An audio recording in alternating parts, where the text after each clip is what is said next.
Okay, so that's the PD window, and as you know by now, you need to download it from either Miller Paquette's website or um,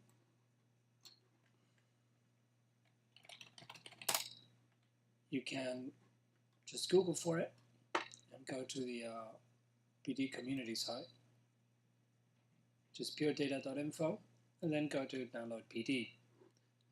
And from there, you can download a version for Mac.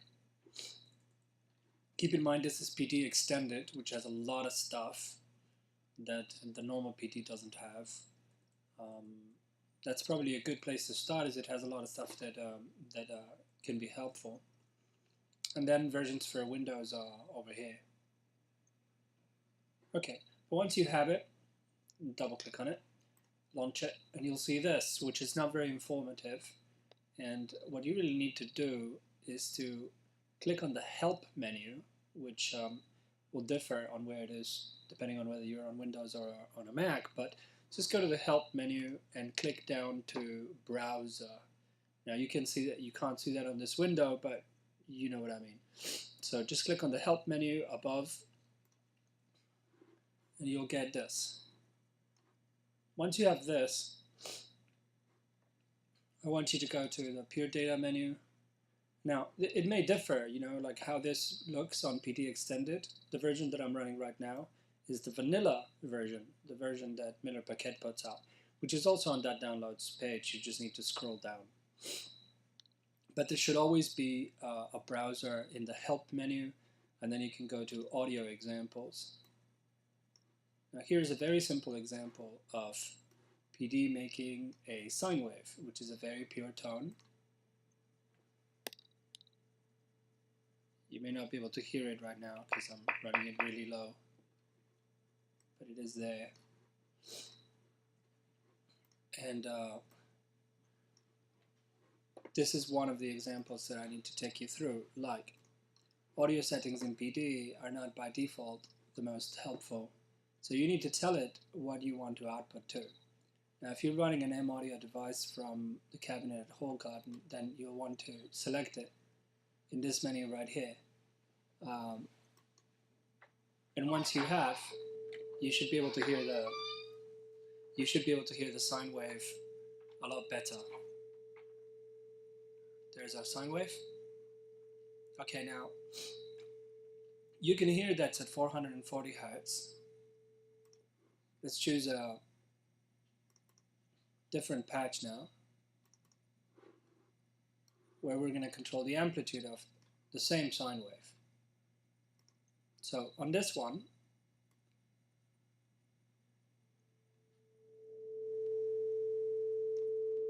we actually give it gain by using a multiplier object that has a tilde after it. The tilde is the wiggly sign.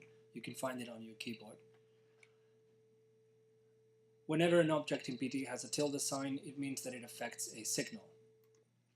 Now you can find all this out by just reading the documentation. So for example, in the patch that we've just seen, you can right-click on an object and get a Help menu.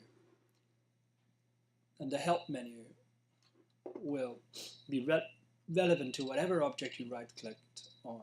So here are all the operators for audio signals. Okay. Now, if you scroll down that list of audio patches, of example patches, you'll find lots of stuff. There's a great deal to go through there. But eventually you'll get to a point where it talks about effects, things like delay, so that you can start to experiment with bringing audio in and then bringing it out.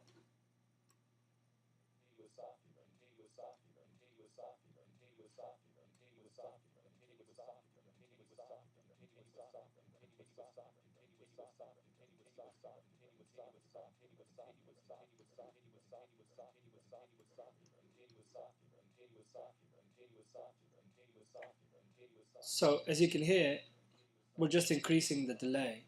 And the way it works is that you use a table, which is what tap play reads from, to contain a sound, which you then pump into a delay line. And then you read from that delay line according to a number of milliseconds you've given it. Now, if you use Ableton Live, this is quite complicated in comparison in terms of how easy it is to get a simple delay going. But you need to remember that Ableton Live is designed to just make music, period.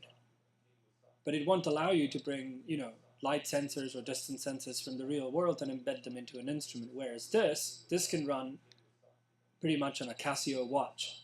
So it's much easier to embed into an instrument. Okay, that's about it. Get it, download it, install it, start it, get to the help menu, get browsing, and we should be okay.